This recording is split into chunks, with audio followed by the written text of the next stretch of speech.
અમદાવાદ પૂર્વના વસ્ત્રાલ વિસ્તારમાં રતનપુરા ગામ પાસે સવારે હિટ એન્ડ રનની ઘટનામાં એક એક્ટિવા ચાલક મહિલાનું મોત નીપજ્યું છે. મૃતક મહિલા ઉષાબેન મહેન્દ્રભાઈ પીઠડિયા, ઉંમર વર્ષ 63, સવારે 8 વાગ્યાની સુમારે શાકભાજી લેવા જતા હતા ત્યારે કોઈ અજાણ્યા વાહને અડફેટે લેતા તેઓનું ઘટના સ્થળે મોત નીપજ્યું હતું.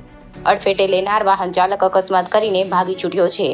આઈ ડિવિઝન ટ્રાફિક પોલીસ ઘટના સ્થળે પહોંચી હતી અને ફરાર વાહન ચાલકને પકડવા તેની શોધખોળ સાથે તપાસ હાથ ધરી છે.